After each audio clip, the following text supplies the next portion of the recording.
It's official. And to mark that occasion, I just want to talk a little bit about something that I have in the past very much felt discouraged to talk about on the internet because it's a topic that, even though it's now getting more and more widely accepted, it's hard to accept it for yourselves, or at least I've found that.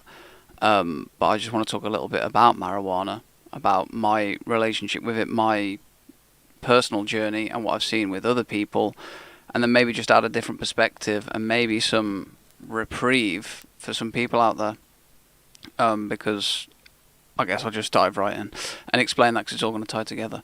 So before we do dive in, I want to make it clear from like minute one that this isn't a pro weed stream in terms of you going to use it. I don't know where you're from. I don't know legality. I don't know how old you are. So stay in the confines of the law of the state that you're in.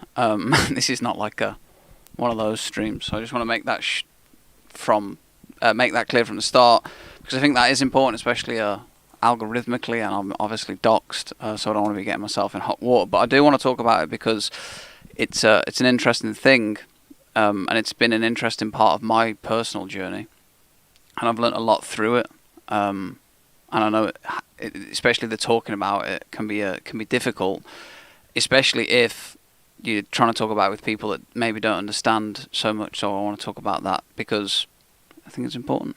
So my personal journey with marijuana started from a pretty young age. I'd say like 12. I never smoked it before I was 18, but from 12, that's when I remember having like an awareness around it.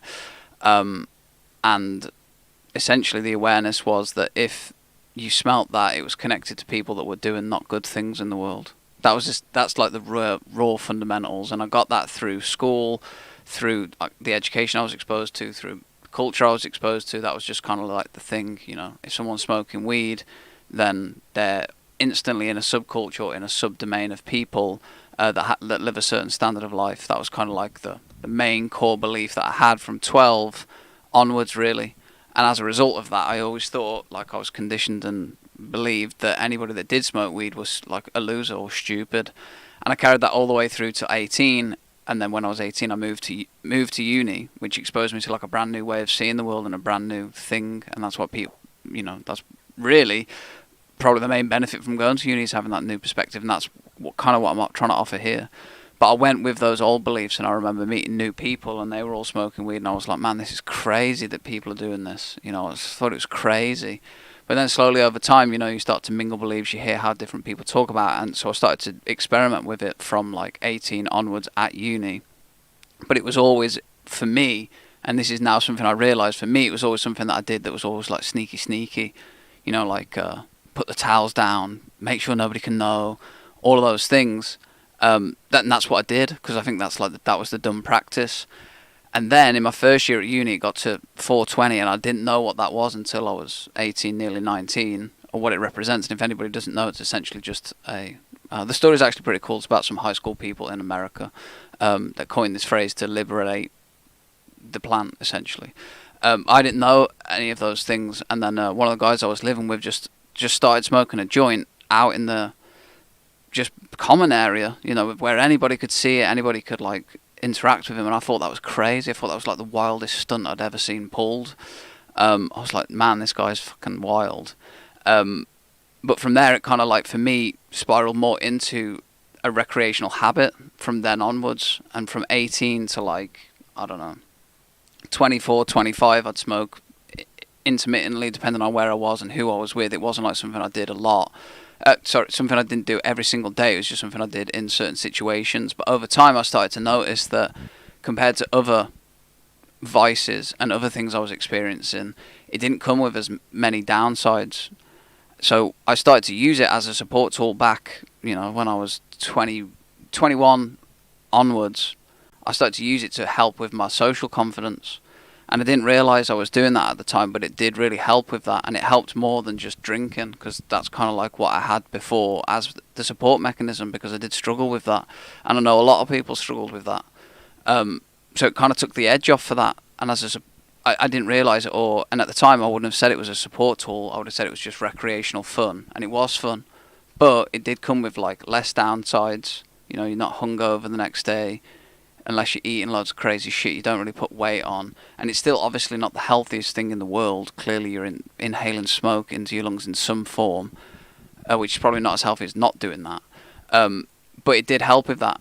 It did help with that a lot. And I started to notice that it was helping other people and everyone that I was kind of talking to it. And for me, it kind of felt like I was almost transitioning to the dark side, and I didn't even want to be known as that. Like, I'd never really tell people when I was high. I just sort of do it like secretively, even though it was helping a lot with things, which I find very interesting, because what are the other solutions that I was given? What were the other tools that were on offer? They didn't really seem to add up, even though they were more socially acceptable. And that's just been a very strange paradigm that I've seen, even in my lifetime. You know, like, I'm nearly 29, but I've seen that paradigm shifting so much over the last 10 years, 10, 12 years, of where it's now like, you know, it's legal in many states in America, and people are also starting to see what is relatively the truth. You know, and if anybody out there is one of the science publication people, and they need that sort of evidence, there's loads of studies of especially the effects difference between other, I don't even call them vices, medicines, things that you do to inevitably, and what it was for me was help with something I was going through, because I really don't think life is that easy. I think there's a lot of hard times that do happen, and support mechanisms are out there, and there are many different types, and I'm not saying, and one thing that I am an advocate for is using this tool responsibly, because I do believe it's a useful self-support tool. I do believe that through my own experience, but it has to be used in a way that is responsible, because I've also been through phases where it's getting a bit out of hand, you know, and I'm just doing too much of it. And that's kind of where I'm at with it. And it's really interesting to just see how this paradigm has shifted to the point where some of the most successful things in the world are weed related. Not just people, things like movements and, you know,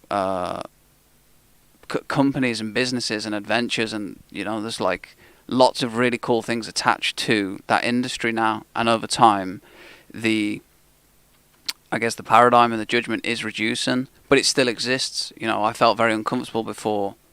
Maybe I didn't show it that much, or maybe I do with the tone of voice I'm using right now. I feel like I'm using a very neutral tone of voice. I'm not like all the way into one camp like I usually am, because it is a weird thing, and it's so like, you know, it's illegal some places, it's illegal elsewhere. There's like jurisdictionary things, and you know, socially it's still like in that balance. So to talk about it and to put kind of a flag in the ground of where you stand can be intimidating.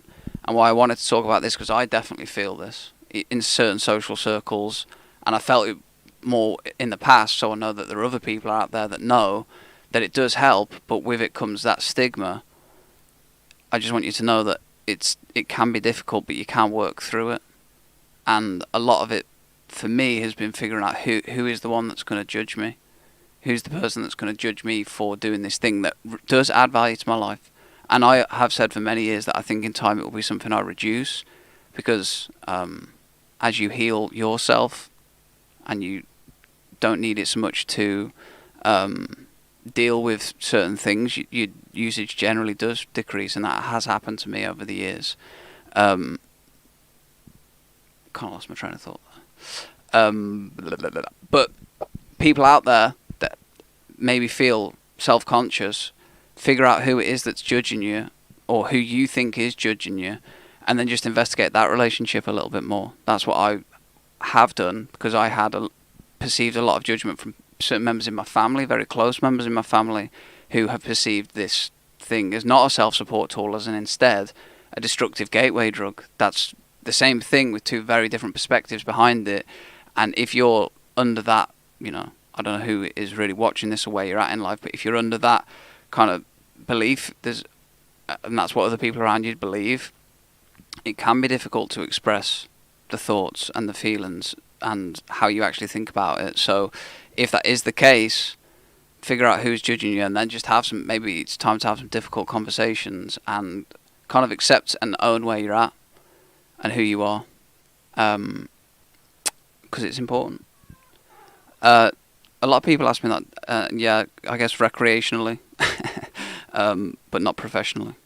The cat's here as well. Come on, you can't come here this close and not even be shown. But I don't know. It just seems like if anybody is out there that needs to talk about this or have those difficult conversations, I really recommend having them, because then you can, use this thing, or at least experiment if it's safe and legal to do so, as a self-support tool, and just experience with using it in that way, rather than it just be something that's destructive. That's just a perspective. There's no actual evidence to that, other than some things that were made up some years ago that have never been backed up again. There is no evidence, no new evidence, other than certain ways of thinking. So having that perspective really helps me break out that and stop being more of me. And that's something I do talk about a lot, is I think that's the ultimate mission that we're sent on here, is to find out who we are. And if for a period of your life this is a tool you use, there's no shame in that. That's not a bad thing. So I guess that's where that's what I wanted to share on this 4:20 afternoon, is my thoughts on it. I hope that's been helpful, or at least insightful for some people.